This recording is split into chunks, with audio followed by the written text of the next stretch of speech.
संविधान जारी भएको 4 वर्ष पुरा। संविधान जारी भएको सम्झनामा कतै दीपावली त कतै कालो झण्डा प्रदर्शन। कानून अभावमा सङ्घ प्रदेश र स्थानीय तह सञ्चालनमा कठिनाई कायमै। अग्रगतिका लागि आवश्यक परे संविधान संशोधन गर्न सक्ने प्रधानमन्त्री ओलीको भनाई। पूर्व राष्ट्रपति यादव भन्नुहुन्छ वर्तमान संविधानप्रति कुनै सङ्कट आएको छैन। स्वास्थ्य बीमाको दायरामा आउने नागरिकको संख्या 3 गुणाले बढेको सरकारको दावी। 48 जिल्लाका 471 स्थानीय तहमा बीमा कार्यक्रम विस्तारित भएको भनाई। जलवायु परिवर्तनका कारण वातावरणीय प्रकोप बढ्दै गए पनि शक्ति राष्ट्रहरू गम्भीर नभएको भन्दै विश्वभर प्रदर्शन। तत्काल कदम चाल्न विश्व शक्ति राष्ट्रहरूको ध्यानाकर्षण। र डिफेन्डिङ च्याम्पियन नेपाल साफ अन्डर 18 फुटबल च्याम्पियनको उद्घाटन खेलमा मालदिप्ससँग बराबरीमा रोकियो। एएफसी अन्डर 16 च्याम्पियनसिप छनौटको तेस्रो खेलमा आज राति ताजिकिस्तानसँग खेल्ने। नमस्कार, कान्तिपुर डायरीका साथमा साथी सुरज र म प्रतीक्षा। सुरु गरौँ मुख्य प्रसङ्गबाट। नेपालका सबै क्रान्ति र आन्दोलनबाट प्राप्त उपलब्धिलाई संस्थागत गर्दै संविधान सभा मार्फत नेपालको संविधान जारी भएको दिनको सम्झनामा आज 4औं संविधान दिवस मनाइएको छ। राष्ट्रिय दिवसका अवसरमा सरकारले काठमाडौँमा विशेष कार्यक्रमको आयोजना गर्यो भने सरकारको निर्देशनमा मातहतका निकायले मुलुकभरै कार्यक्रम गरेका छन्। साँझ घर घरमा राष्ट्रिय झण्डा फहराउँदै दीपावली गरिएको छ। सरकारले काठमाडौँको टोलीखेलमा आयोजना गरेको विशेष कार्यक्रममा राष्ट्रपति, उपराष्ट्रपति, प्रधानमन्त्री, प्रधान न्यायाधीश, प्रधान सेनापति, मन्त्रीहरू सहित उच्च पदस्थ व्यक्ति सहभागी थिए। नेपाली सेना, नेपाल प्रहरी र सशस्त्र प्रहरीले कला तथा युद्ध कौशल प्रदर्शन गरेका थिए। उप प्रधानमन्त्री सहित सरकारका सहभागी समाजवादी पार्टी संविधान दिवसका दिन आज कुनै कार्यक्रममा सहभागी भएन भने कार्यक्रम आयोजना पनि गरेनन्। संविधानप्रति असहमति राख्दै आएको राष्ट्रिय जनता पार्टी राजपाले भने विभिन्न जिल्लामा विरोध कार्यक्रम आयोजना गरेको छ। यसैबीच संविधानको विरोध गर्दै कालोपट्टी बाँधेर प्रदर्शन गर्ने 6 जनालाई प्रहरीले दाङबाट पक्राउ गरेको छ। लमहीमा कालोपट्टी बाँधेर संविधानको विरोध गर्ने 6 जनालाई नियन्त्रणमा लिएको ओडा प्रहरी कार्यालय लमहीका प्रमुख प्रज्वल थपलियाले बताउनुभयो। पक्राउ परेका व्यक्ति थरुहट थारुवान सङ्घर्ष समितिका कार्यकर्ता रहेको र उनीहरू बारे अनुसन्धान भइरहेको प्रहरीले जनाएको छ। अब हाम्रो नियमित नयाँ स्तम्भ कान्तिपुर सविस्तार। कान्तिपुर सविस्तार। गणतन्त्र, संघीयता, धर्मनिरपेक्षता, समानुपातिक समावेशिता र सामाजिक न्याय नेपालको संविधानको मूलभूत विशेषता हुन्। नेपाललाई विश्वमा नै सहभागितामूलक लोकतान्त्रिक देशको रूपमा परिचय दिएको संविधानका मूल विशेषताका आवधिक निर्वाचन, लोकतान्त्रिक मूल्य र मान्यता, कानूनको शासन, कानूनी राज्यको अवधारणा, स्वतन्त्र न्यायपालिका, पूर्ण प्रेस स्वतन्त्रता र समाजवाद रहेका छन्। संविधान जारी भएको 4 वर्षको अवधिमा 3 तहको निर्वाचन भएर मुलुकले निर्वाचित जनप्रतिनिधि पाइसकेको छ।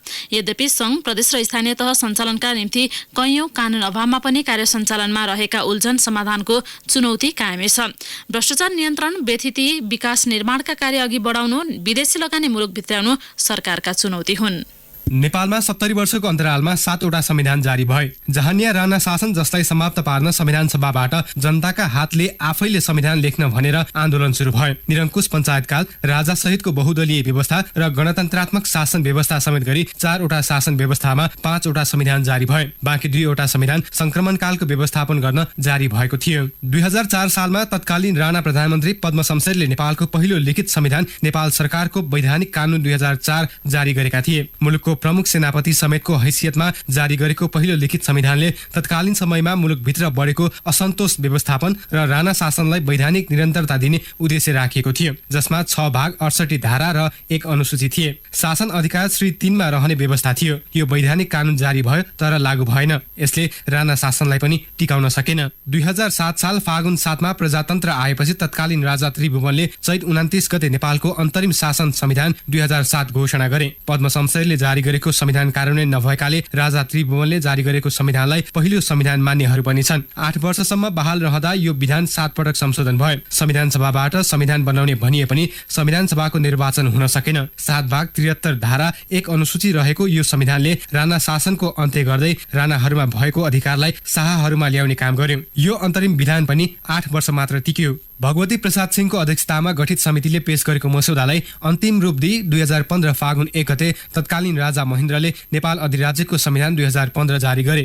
यो संविधान निर्माणका लागि बेलायती संविधानविद सर आइभर जेनिङ्सलाई सल्लाहकार नियुक्त गरिएको थियो। 6% 10 भाग र 77 धारा रहेको यो संविधानमा पनि सार्वभौम सत्ता श्री 5 मा निहित थियो। मौलिक हकहरूको व्यवस्था, शक्ति पृथकीकरणको सिद्धान्तको अवलम्बन, संसदीय शासन पद्धतिको अवलम्बन, विसन्धात्मक व्यवस्थापिका, बहुदलीय प्रजातन्त्रको संरक्षण, श्री 5 को सक्रिय भूमिकाको संरक्षण, स्वतन्त्र न्यायपालिका, संवैधानिक अङ्गहरूको व्यवस्था यो संविधानका विशेषताहरू थिए। यही संविधान बमोजिम संसदीय निर्वाचन भई विश्वेश्वर प्रसाद कोइराला देशको प्रथम जननिर्वाचित प्रधानमन्त्री भए। तर राजा र प्रधानमन्त्रीको दैवाधिकारको व्यवस्थाले गर्दा संविधानमै रहेको संकटकालीन अधिकारको प्रयोग गरी यो संविधान र संविधान बमोजिम बनेको सरकारलाई राजा महेन्द्रले धेरै टिक्न दिएनन्। उनले जननिर्वाचित प्रधानमन्त्रीलाई पदच्युत गर्दै निर्दलीय पञ्चायती व्यवस्थाको सूत्रपात गरे। 2017 सालको राजनीतिक कदम पश्चात 2019 साल पौष 1 गते राजा महेन्द्रबाट नेपालको संविधान 2019 जारी भयो। यो संविधानले मसौदाका लागि ऋषिकेश शाहको अध्यक्षतामा समिति बनाइयो। सार्वभौम सत्ता र कार्यकारिणी अधिकार दुवै राजामा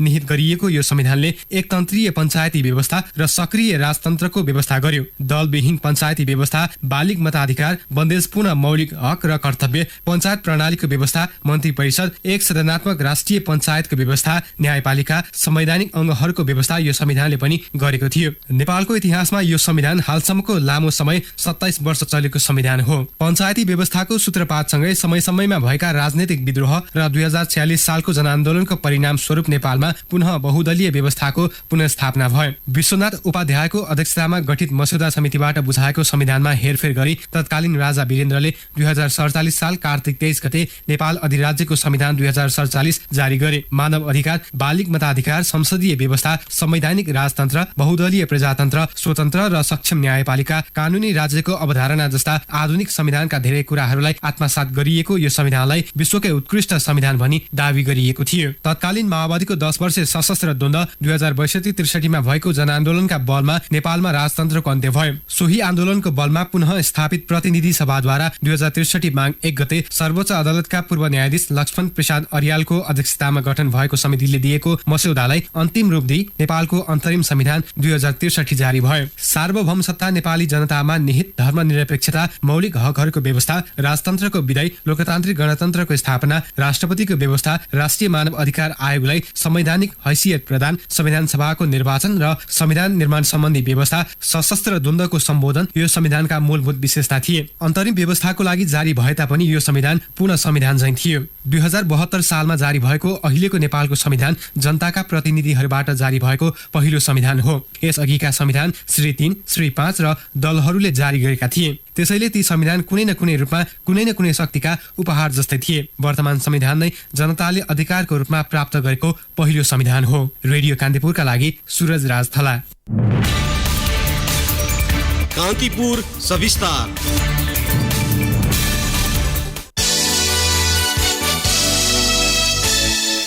प्रधानमन्त्री केपी शर्मा ओलीले मुलुकको अग्रगतिका लागि आवश्यक परे संविधान संशोधन गर्न तयार रहेको बताउनु भएको छ। चौथो संविधान दिवसका अवसरमा आज आयोजित कार्यक्रमलाई सम्बोधन गर्दै प्रधानमन्त्री ओलीले वर्तमान सरकार लोकतन्त्रप्रति प्रतिबद्ध रहेको उल्लेख गर्नुभयो। गतिशीलता प्रतिको प्रतिबद्धताबाट आफू विचलित नभएको भन्दै प्रधानमन्त्री ओलीले 7 दशक लामो सङ्घर्षबाट पाएको उपलब्धिलाई जोगाउने मुख्य दायित्व पनि राजनीतिक दलकै भएको उल्लेख गर्नुभयो।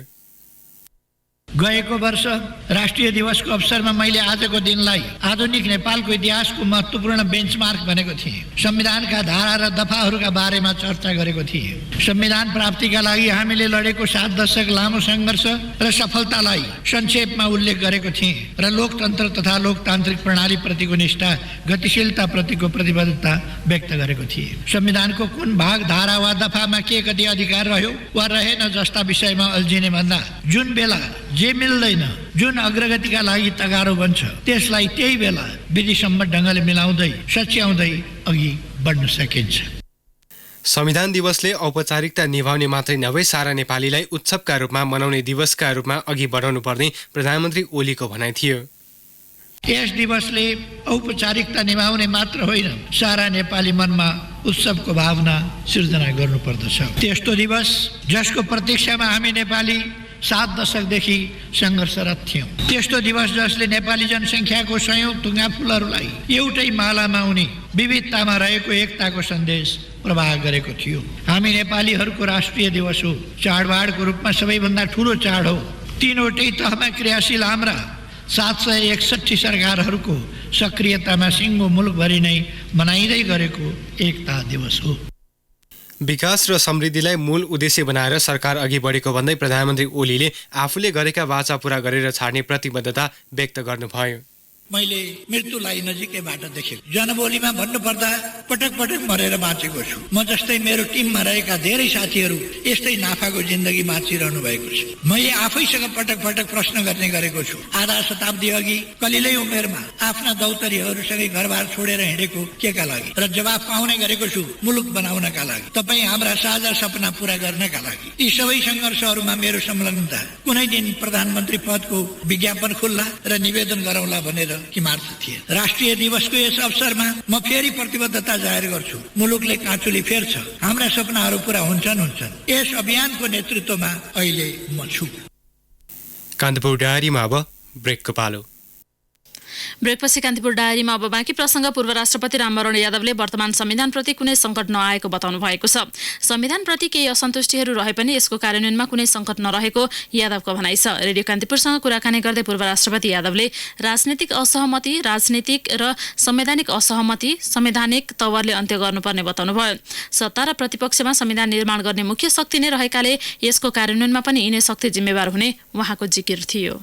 सबै फोर्सलाई मिलाएर जुन संविधान आयो, केही फोर्सहरू बाहिर रहे भने पनि त्यो सबैले संविधानलाई स्वीकार्दै र चुनावमा भाग लिँदै संविधानको सपोर्ट गर्दै काम गर्दै अगाडिसम्म बढेको छ र सरकारमा पनि भाग लिएको छ, सरकारले समर्थन गरेको छ, आफ्नो असहमतिहरू राखिरहेको छ। त्यसलाई राजनीतिक र संविधानिक हिसाबले त्यसलाई पनि सल्भ गर्नुपर्ने र जो संविधानभन्दा बाहिर छ त्यसलाई पनि अहिले अस्थिर सरकार छ, संघीय सदन छ, त्यसमा छलफल गरेर पोलिटिकल पार्टीहरू छ, छलफल गरेर त्यसलाई पनि चाहिँ यो संविधान अन्तर्गत ल्याउनु पर्ने। अब यसको स्वीकारता धेरै नै बढिसकेको छ। नेतृत्वले शासकभन्दा पनि सेवाको भूमिकामा रहेर काम गर्नुपर्ने डाक्टर यादवले बताउनुभयो। सबै धर्म, वर्ग र सम्प्रदायको प्रतिनिधित्व हुने भएकाले संविधानप्रति असन्तुष्टि जनाउनु पर्ने कुनै कारण नभएको उहाँको भनाइ थियो। केही सङ्कट छैन अहिले संविधानमाथि। यही संविधानलाई चाहिँ कि जुन हामीले नेपाली जनताको धेरै ठुलो बलिदानले आएको हो, यो 7-8 दशकको उपलब्धि हो। यो जनताकैद्वारा चाहिँ कि यो संविधान चाहिँ कि त्यो संस्थाबाट हामीले ल्याएका छौँ र यसमा कुनै सङ्कट छैन। यसलाई राम्रोसँग यो लोकतान्त्रिक संविधान हो, जनतान्त्रिक संविधान हो, समावेशी हो, समानुपातिक हो र यसमा तपाईँको संहिता सहित धर्मनिरपेक्षता सहित त्यो संविधान आएको छ। यो राम्रो संविधान हो। यो संविधानलाई कार्यान्वयन गर्नेमा हामी सबैले मिलेर जानुपर्छ। सत्तारूढ दल नेपाल कम्युनिस्ट पार्टी नेकपाका नेता सुभाष नेमुवाङले संविधान संशोधन सडकबाट नभई सदनबाट हुने भएकाले छलफलमा आउन मधेस केन्द्रित दलहरूलाई आह्वान गर्नुभएको छ। काठमाडौँमा आज आयोजित एक कार्यक्रममा नेता नेमुवाङले विगतका गल्तीहरूलाई सच्याउँदै प्राप्त उपलब्धिलाई संस्थागत गर्न आवश्यक रहेको बताउनुभयो। संविधान सभा स्थापित भएर अहिलेसम्मका क्रान्ति र आन्दोलनलाई संस्थागत गर्ने गरिकन संविधान सभाले संविधान बनाएपछि अब शान्ति स्थापनाको लागि फेरि लड्नु पर्दैन, प्रजातन्त्र स्थापनाको लागि फेरि लड्नु पर्दैन। हामीले त्यस्तो संविधान बनायौँ। राजनीतिक परिवर्तन संविधान मार्फत गर्न सक्छौँ। शान्ति प्रक्रिया ऐतिहासिक भएको छ। कतिपय हाम्रा फरक कुराहरू होलान्, ती आफ्नो ठाउँमा छन्, तर सत्ता पक्ष प्रतिपक्ष हामी सबै एक भएर अगाडि बढ्नुपर्छ। राजपा नेता महेन्द्र राय यादवले सत्ता र सरकारको मोहमा मधेसी जनतालाई वर्तमान सरकारले भ्रममा पारेको आरोप लगाउँदै संविधान संशोधनको प्रतिबद्धताबाट सरकार पछि हटेको आरोप लगाउनुभयो। जबसम्म यो मुलुकमा राजनीतिक द्वन्द्व समाप्त हुँदैन, राजनीतिक मुद्दाको सम्बोधन हुँदैन, तबसम्म यो देश समृद्धि हुन सक्दैन। सरकार असफल भइसकेको छ। संविधानको कुरा हो, संविधान कानुनको लागि सबैलाई सर्वस्वीकार्य, त्यसकारण समयमै चेत होस्। हामी चाहन्छौँ यो उपलब्धिलाई रक्षा गरौँ। हाम्रो उपलब्धिलाई रक्षा गर्ने सवालमा यो सरकार अन्धो र पहिरो भएर यो 2/3 दमको सरकार नेपालमा फाप्सित हुन्छ। नेपाली कांग्रेसका नेता कृष्ण प्रसाद सिटौलाले वर्तमान सरकारले संविधानको सही ढङ्गले कार्यान्वयन गर्न नसकेको आरोप लगाउनुभयो। सरकार लोकतन्त्रमा त्यति बेला शक्तिशाली हुन्छ जब सरकारले शक्तिको कम प्रयोग गर्छ, जनता त्यसमा बढी बल प्रयोग गर्ने सरकार बलियो हुँदैन। लोकतन्त्रमा कम बल प्रयोग गरेर सरकारले आफ्नो बलियो प्रमाणित गर्न सक्नुपर्छ, जनता त्यसमा काम गरेर। संविधानविद भीमार्जुन आचार्यले देशको संविधान सबैको संविधान बन्न नसकेको जिकिर गर्नुभयो। अनि संविधानमा 4वटा कुरा, देशको अखण्डता, देशको सार्वभौमता, देशको स्वाधीनता र नागरिकको सार्वभौमताको अधिकार, यो 4 कुरादेखि बाहेक प्रत्येक कुरालाई एमेन्डमेन्ट हुन सक्ने भन्दा परिवर्तन योग्य बनाएको, त्यो पनि संविधानको महत्त्वपूर्ण विशेषताहरू हो। अबको दिनमा हामीले के गर्नु पर्यो भने यसका राम्रा कुराहरूलाई हामीले बाहिर ल्याउने र संविधानमा नसक्ने कुरालाई करेक्सन गर्ने र सक्ने कुरालाई इमानदारीपूर्वक हामीले कार्यान्वयन गर्यौँ भने अबका दिनमा संविधान दिवस मनाउनको लागि सरकारी उर्दीको आवश्यकता पर्दैन।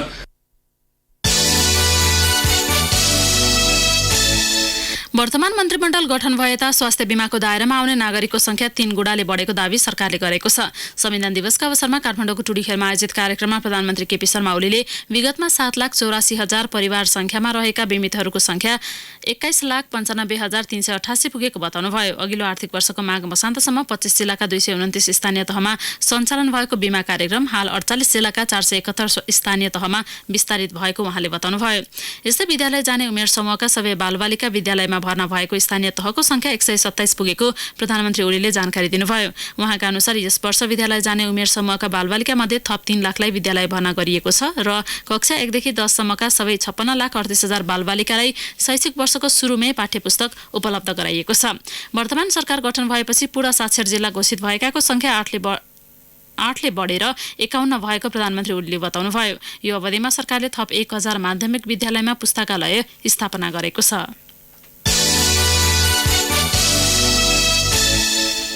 कान्तिपुर डायरीमा अब पर्वत डायरीको पालो। पर्वत डायरीबाट अगन्धर तिवारीको नमस्कार। पर्वतका आधा दर्जन सरकारी भवन भूक्षयको जोखिममा परेका छन्। विगत 3 वर्षदेखि हरेक बर्खाको समयमा जमिन भाँसिन थालेपछि जिल्ला समन्वय, जिल्ला प्रशासन, राष्ट्रिय अनुसन्धान, भेटनरी अस्पताल तथा पशु सेवा विज्ञान केन्द्र र जिल्ला जनस्वास्थ्य कार्यालयका भवनहरू भूक्षयको जोखिममा परेका हुन्। भूक्षयबाट सबैभन्दा धेरै क्षति हुनेमा जिल्ला समन्वय समितिको भवन छ। समन्वय समिति प्रमुख मनोहर विश्वकर्मा पौडेलले भत्किएको भवन पुनर्निर्माण गर्न र भाँसिएको जमिन व्यवस्थापन गर्न भवन डिभिजन कार्यालय कास्कीलाई आग्रह गरिएको बताउनुभयो। लगातारको वर्षाका कारण राष्ट्रिय गौरवको आयोजनाभित्र समेटिएको मध्य पहाडी लोकमार्गको काम रोकिएको छ। भदौको तेस्रो सातादेखि सुरु भएको निरन्तरको वर्षाका कारण लोकमार्गको गण्डकी प्रदेश खण्ड निर्माण कार्य पूर्ण रूपमा प्रभावित भएको हो। मनसुन सुरु भएपछि करिब 2 महिना रोकिएको काम चौतर्फी दबावपछि भदौको पहिलो सातादेखि तीव्र रूपमा सुरु भएको थियो। झरीका कारण लोकमार्गको पर्वतदेखि कास्की खण्डमा सुरु भएको कालोपत्री गर्ने कार्य प्रभावित बनेको मध्य पहाडीको आयोजना कार्यालय पर्वतले जनाएको छ। युवा व्यवसायीहरूको लगानीमा पर्वतको कुस्मामा निर्माणाधीन विश्वकै अग्लो बन्जी जम्प सञ्चालनको तयारीमा रहेको छ। पर्वतको कुस्मादेखि बागलुङको बलेवासम्म कालीगण्डकीमाथि पुल निर्माण गरेर बन्जी जम्प निर्माण गर्न लागि हो। कालीगण्डकीको खोजमाथि 525 मिटर लामो स्टिलको पुल बनिसकेको छ। कालीगण्डकीको खोजमा कुस्मा र बागलुङको बलेवालाई जोडेर 228 मिटर उचाइबाट बन्जी गर्न मिल्ने गरी व्यवसायीले लगानी गरेका हुन्। बन्जीको परिकल्पना तथा डिजाइन 4 वर्ष अघि फ्रान्सेली युवती फ्लोरेन्सले गरेकी थिइन्। लगानीकर्ताहरूले करिब 18 करोडको लगानीमा द क्लिक प्राली मार्फत बन्जी सहित आधुनिक रिसोर्ट, साइक्लिङ र स्विङ सञ्चालन गर्ने तयारीमा छ। देशभर डेङ्गुको प्रकोप फैलिरहेका बेला पर्वतको जनस्वास्थ्य टिमले जिल्लाका 4 मुख्य बजार क्षेत्रलाई प्रकोपग्रस्त क्षेत्र घोषणा गरेर सतर्कता अपनाउन सुरु गरेको छ। सदरमुकाम कुस्मासहित मोदी गाउँपालिकाको तिलाहार, जलजला गाउँपालिकाको वारीबेनी र पैयुँ गाउँपालिकाको वासलाई डेङ्गुको जोखिमयुक्त क्षेत्र घोषणा गरिएको हो। स्वास्थ्य कार्यालयका सूचना अधिकारी एवं अधिकृत प्रवीण भण्डारीका अनुसार मुख्य राजमार्ग तथा डेङ्गुको बढी संक्रमण देखिएको कास्की र तराईसँग निकट सम्बन्ध रहेका क्षेत्रलाई डेङ्गुको बढी संक्रमणयुक्त क्षेत्रका रूपमा समेटेको हो। हवस् त, पर्वत डायरी आजलाई यति नै। अगन्धर तिवारी बिदा हुन्छु। नमस्कार। पर्वत डायरीपछि कान्तिपुर डायरीमा पुनः ब्रेकको पालो। ब्रेकपछि कान्तिपुर डायरीमा अब आर्थिक प्रसङ्ग। सरकारले दशैँलाई लक्षित गरी खसी बोका र च्याङ्ग्रा खरिदका लागि पर्सि आइतबार टेन्डर आह्वान गर्ने भएको छ। दशैँमा मासुको आपूर्ति सहज बनाउन खाद्य व्यवस्था तथा व्यापार कम्पनी लिमिटेडले 3000 खसी बोका र च्याङ्ग्रा खरिद गर्न लागेको हो। त्यसका लागि पर्सि टेन्डर खोल्ने र केही दिनभित्र ढुवानी सुरु गरिने खाद्य व्यवस्था तथा व्यापार कम्पनी लिमिटेडले जनाएको छ। खाद्य व्यवस्था तथा व्यापार कम्पनी लिमिटेडका महाप्रबन्धक युकेन्द्र गौचनले दशैँका लागि 1000 खसी बोका र 2000 च्याङ्ग्रा खरिद गर्ने बताउनुभयो। गत वर्ष 2000 खरिद गर्ने लक्ष्य थियो। गत वर्ष खसी बोका अपुग भएको थियो। अहिले खसी बोकाको आपूर्तिमा केही समस्या देखिएको भन्दै च्याङ्ग्रा खरिदमा जोड दिएको उहाँले बताउनुभयो। दशैँका लागि उपभोक्ता ठगिन नदिन लिमिटेडले बजार मूल्यभन्दा केही सस्तोमा खसी बोका र च्याङ्ग्रा बिक्री गर्दै आएको छ। अब अन्तर्राष्ट्रिय प्रसङ्ग। जलवायु परिवर्तनका कारण वातावरणीय प्रकोप बढ्दै गए पनि शक्ति राष्ट्रहरूको ध्यान नगएको भन्दै विश्वभर प्रदर्शन भएको छ। प्रदर्शनमा मुख्य गरेर विद्यार्थीहरूको व्यापक सहभागिता रहेको भए पनि कर्मचारीहरूका साथै सामाजिक कार्यकर्ता र वातावरणीय क्षेत्रमा काम गर्ने विभिन्न सङ्घ संस्थाहरूले समेत सहभागिता जनाएको समाचार माध्यमहरूले जनाएका छन्। उनीहरूले जलवायु परिवर्तनको असर न्यूनीकरणका लागि तत्काल प्रदर्शनकारीले त्यस विरुद्ध तत्काल कदम चाल्न विश्व शक्ति राष्ट्रहरूसँग माग गरेका छन्। संयुक्त राष्ट्रसङ्घको जलवायु सम्बन्धी सम्मेलनको पूर्व सन्ध्यामा विश्वभर प्रदर्शन भएको हो। जलवायु परिवर्तनको असर बढी खेपिरहेका प्रशान्त द्वीपमा रहेका मुलुकहरूबाट प्रदर्शन भएको थियो। अस्ट्रेलिया, जापान तथा दक्षिण पूर्वी एसिया, युरोप र अफ्रिकी मुलुकहरूमा प्रदर्शन भएको रोइटर्सले जनाएको छ। अब खेल प्रसङ्ग। डिफेन्डिङ च्याम्पियन नेपालले काठमाडौँमा सुरु तेस्रो संस्करणको साफ अन्डर 18 च्याम्पियनसिप फुटबलको उद्घाटन खेलमा मालदिप्ससँग अङ्क बाँडेको छ। हल्चोक स्थित सशस्त्र प्रहरी बलको खेल मैदानमा भएको खेलमा 1-0 पछि परेको नेपालले मालदिप्ससँग अङ्क खोसेको हो। मालदिप्सले 13औं मिनेटमा पेनाल्टी मार्फत गोल गर्दै अग्रता बनाएको थियो। 74औं मिनेटमा मनिष डाङ्गीले गोल फर्काएपछि नेपाल हार टार्न सफल भयो। समूह चरणको दोस्रो खेलमा नेपालले पर्सि भुटानसँग प्रतिस्पर्धा गर्नेछ। समूह बी को पहिलो खेलमा भोलि बंगलादेश र श्रीलङ्का बीच प्रतिस्पर्धा हुनेछ। समूहका शीर्ष दुई टोली सेमिफाइनलमा प्रवेश गर्ने भएकाले एक जितले मात्र पनि टोलीले सेमिफाइनलमा स्थान बनाउनेछ। यसअघि नेपालले काठमाडौँमा भएको पहिलो र भुटानमा भएको दोस्रो संस्करणको उपाधि हात पारेको थियो। खेलकुदकै अर्को प्रसङ्गमा जोर्डनमा जारी एएफसी अन्डर 16 च्याम्पियनसिप छनौटको आफ्नो तेस्रो खेलमा नेपालले आज बलियो टोली ताजिकिस्तानसँग प्रतिस्पर्धा गर्दैछ। जाकार्ता स्थित प्रिन्स मोहम्मद स्टेडियममा नेपाली समयअनुसार राति पौने 11 बजे प्रतिस्पर्धा सुरु हुनेछ। पहिलो खेलमा जोर्डनसँग 7-0 पराजित भएको नेपालले दोस्रो खेलमा कुवेतलाई 1-1 को बराबरीमा रोकेको थियो। सुरुवाती दुवै खेलमा शानदार जित निकालेको ताजिकिस्तान आफ्नो जितको श्रृङ्खला जारी राख्दै छनौट नजिक पुग्ने योजनामा रहेको छ। हवस् त कान्तिपुर डायरीको यो बुलेटिन अहिलेलाई यहीँ सकिन्छ। साथी सुरज र म प्रतीक्षा बिदा हुन्छौँ। नमस्कार। सूचना र मनोरञ्जनको संवाहक रेडियो राष्ट्रको रेडियो कान्तिपुर।